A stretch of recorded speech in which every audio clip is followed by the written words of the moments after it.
Oui, bonsoir mesdames, messieurs de la presse. Je vous remercie de votre présence. Je m'excuse de vous avoir accueilli dans ces conditions, dans mon bureau exigu, parce que malheureusement, nous n'avons pas pu avoir une salle, parce que malheureusement, tous les hôteliers de la place ont été menacés de représailles au cas où ils mettraient des salles à notre disposition. Je voudrais seulement rappeler à Monsieur le Président de la République du Sénégal, son Excellence Monsieur Bassirou Diomaye Diakhar Faye, qu'il y a quelque temps de cela, dans le cadre de la coalition Yewwi Askan Wi, on louait librement des salles dans ce pays, on communiquait librement, et il n'y avait aucun hôtelier qui était menacé de représailles parce qu'il exerçait sa profession, entre autres, de mettre à disposition des salles moyennant une rémunération. Et j'espère que cela prendra bientôt fin, parce que nous sommes dans une république, dans un État, dans une nation qui est dirigée par l'excellence le président Faye. Je voudrais à ce titre dire que notre démocratie traverse une période trouble, où les principes fondamentaux de l'état de droit sont mis en mal. À ce titre, je souhaiterais mettre l'accent sur deux points. Le premier point concerne ma révocation politique qui est illégale et arbitraire.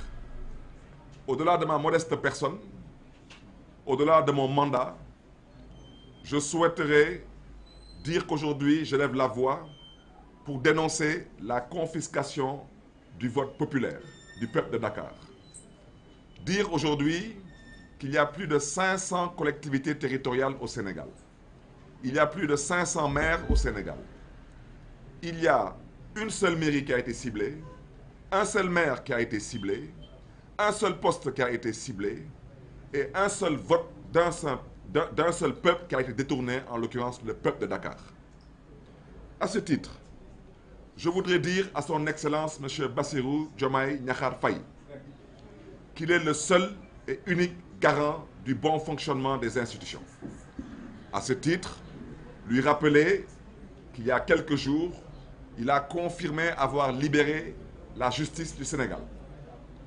Mais je voudrais lui dire que c'est très bien. Nous l'avons accueilli avec beaucoup d'enthousiasme. Mais lui rappeler qu'il est toujours encore membre du Conseil supérieur de la magistrature. Et je voudrais lui rappeler qu'il a la responsabilité du bon fonctionnement de ces institutions, dont l'institution judiciaire. Je voudrais lui rappeler que le 13 décembre 2024, il y a un arrêté préfectoral totalement illégal qui a été pris pour me démettre soi-disant de mes fonctions de maire de Dakar. Je souhaiterais aussi vous rappeler, Monsieur le Président de la République, que je suis encore le maire de Dakar à ce jour. Et que la mairie de Dakar actuellement fonctionne par le biais d'un intérimaire, comme le stipule la loi. Et je voudrais aussi rappeler et inviter tout le conseil municipal de la ville de Dakar à rester soudé autour de Madame le maire qui assure l'intérim et les affaires courantes pour le bon fonctionnement de notre mairie, mais surtout pour le bien des populations de Dakar. N'acceptez pas de vous faire divertir par soi-disant une probable élection pour remplacer le maire de Dakar. Cela ne pourrait se faire qu'une fois que la Cour suprême se serait prononcée. Pour revenir à notre sujet, inviter le président de la République à bien vouloir assurer et s'assurer du bon fonctionnement de l'institution judiciaire.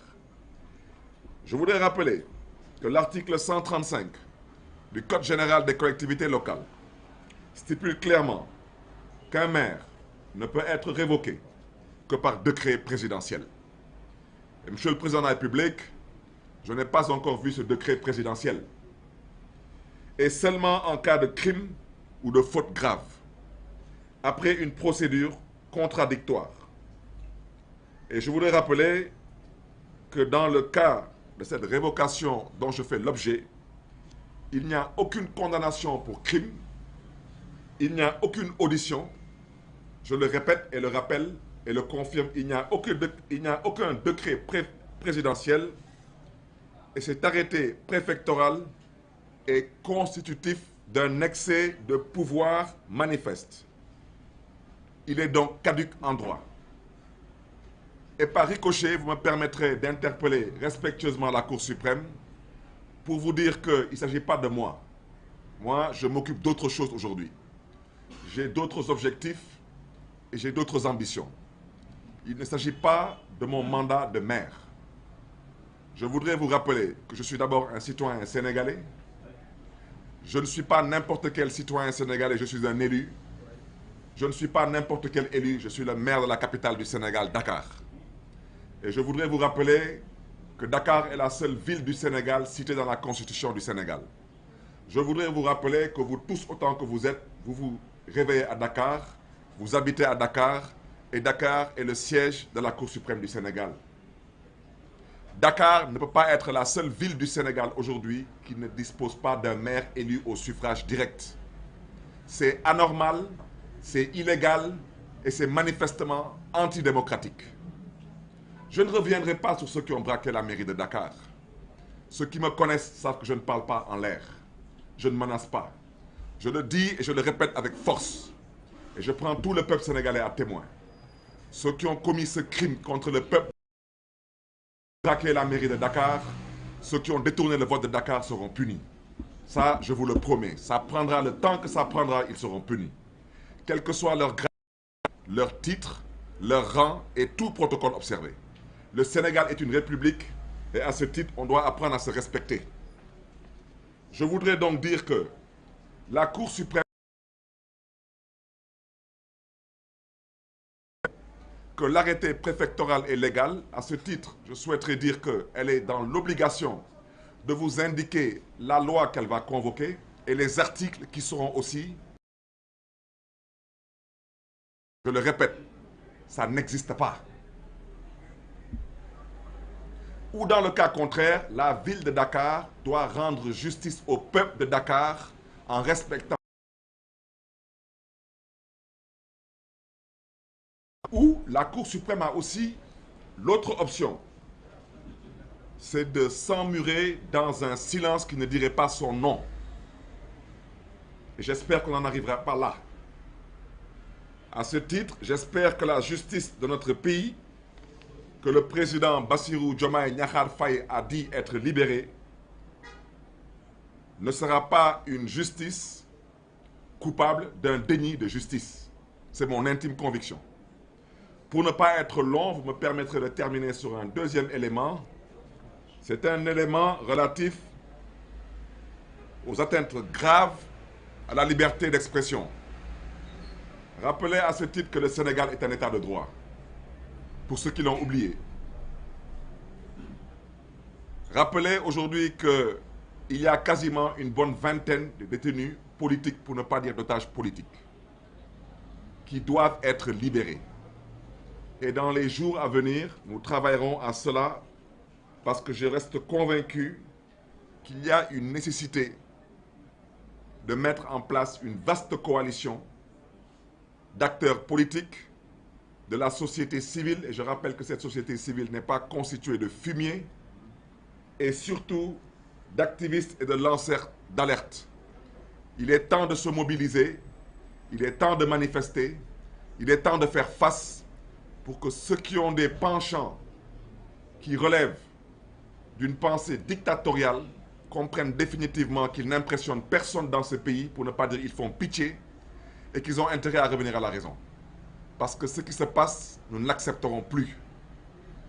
Mes pensées vont vers mon frère Assane Diouf, vers Abdou Nguer, vers Badara Gadiaga, vers Moustapha Diakhaté, vers Ablaye Ndiaye, entre autres. Mais à ce stade, je souhaiterais interpeller Reporters sans frontières.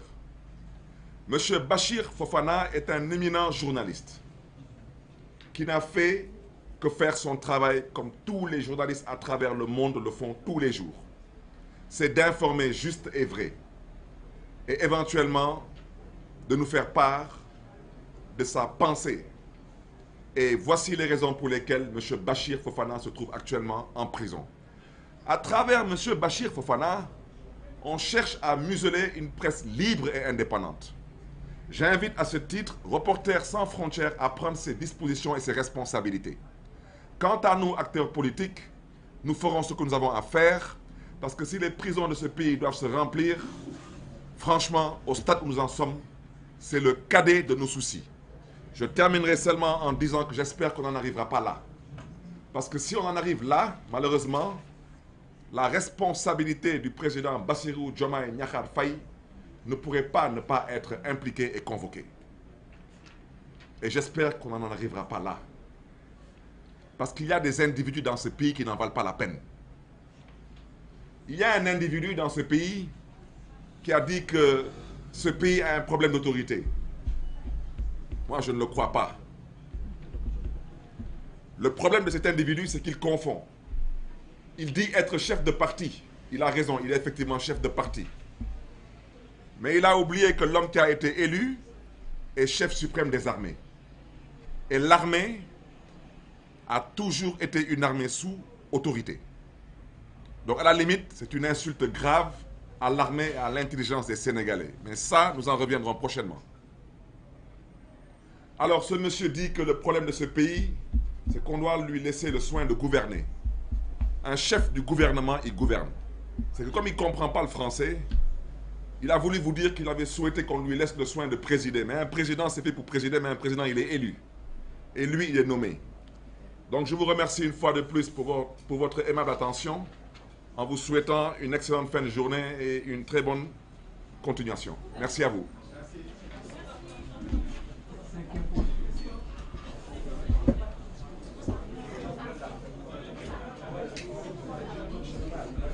Oui.